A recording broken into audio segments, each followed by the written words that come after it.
Well met, everyone. Welcome back to Final Fantasy. I am your host, Maka, coming at you with the Castrum Marinum, not sure if I'm saying that right, Emerald Unsynced Baby Mount Level 90 Guide. Shout out goes to Heartt for requesting this video. This one's for you, my friend. You're going to want to do two things at the very beginning. Place a marker at your inner cardinal positions, northeast, northwest, southeast, southwest. And then decide upon your teams. You're going to want two teams per north, south, east, and west location. So place a marker down, stand around it, pick your teams for a coming orb mechanic. We are doing this with one tank, which is me, two healers, two healers, and the rest DPS. Can this be done with one healer? Probably. But it was requested we bring two, so we brought two. The first thing the boss is going to do is raid-wide damage, as always. Primals love to just start you off with a heal check. And then we're going to go into our orb mechanic. So split off into your teams of two. And your goal here is to move to your cardinal direction behind, soak up together the first orb, then move to your left or right to soak up the orb of the opposite color. The trick to this is to look to your other teams to see where they're going to go. Because although we had yellow at the north end, there was a blue on either side of us. So we could have gone left or right, but there was only one correct choice. So we looked to our partners to see where they were going to go, what they needed.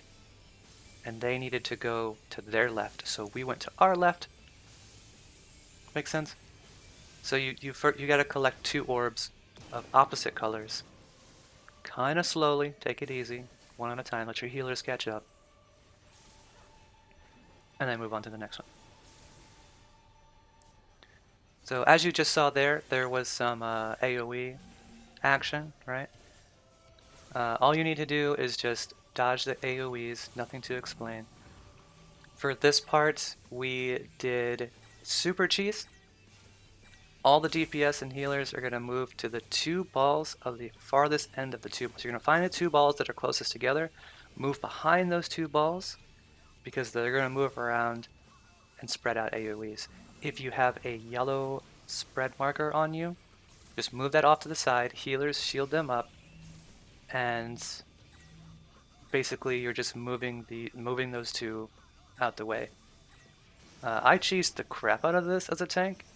I was like, stack invuln? What's that? Didn't worry about it, it's not important. So here again, you're going to have to deal with your AoE mechanic. It's a bait mechanic, so you're going to go around the boss, and you're going to move in and out of his hitbox, avoiding the coming AoE. Keep the damage up, and then you're just going to skip the rest of this fight. And then ends phase 1. We're going to skip the cutscene, because you're going to have to watch that enough times as it is. Other than that, as far as the orbs go, if your damage is low, by the way, and what you just saw when his head hit all these little hands pop up, just move inside his hitbox, and then you'll dodge those. So at the beginning of phase 2, normally you need two tanks for a stack mechanic, but I am just going to pop my regular cooldowns. Not even invuln for this one, it's not needed. Just note that, don't need to invuln. Nah. So here's your arrow mechanic. This is where you're going to place your markers. So note, your goal here is to move your arrow towards the center, yeah? But the center is going to be the safe spot. So if you don't have an arrow, stay in a safe spot. If you do have an arrow, just point your back end of the arrow to whatever cardinal direction it belongs to. It's always going to be random, so you might have to run to any given place. Now, one of two, this is the only main mechanic you have to worry about. And one of two scenarios are going to happen here, so I'm going to put this in slow-mo to show you the two different scenarios. The first scenario is, what you're looking for is the pattern on the ground. Okay, so if the pattern on the ground, in my case, for this part, is an X, is a cross, you're going to go to the sword, wait for the AoEs to pop in the middle, and then just move in towards the boss. It's way more simpler than other videos make it out to be. I assure you. If it's a simple sword with not much going on, go to it, move towards the middle. The other possibility is it's not a sword, or it's not a cross. Instead, it's a plus sign. You know, there's a lot more going on in the corner than just a cross. Let's put it that way. If that's the case, what you do in slow-mo is you want to go find the cross that's in the middle right there, move behind it, and you're going to stand on the line. Instead of by the sword, you're going to stand on the line, like right behind it. Wait for your AoEs to go off, then move in towards the boss. It's really that easy. You're either going to be at the sword or not at the sword. Next up is going to be Black Wolf and mini airplanes. Note, burn the Black Wolf as much as possible. Don't get lazy with him because that damage will transfer over to the next phase. Your goal here is to turn and look at those little airplanes.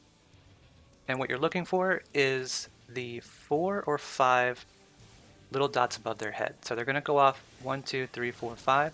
Find the 4 or 5, stand in front of it, and then move to where the first one just went off. Stay there, wait for the AoEs to move out of your way, and then move towards the center. You can pop your knockback prevention here, it will work. And that's it.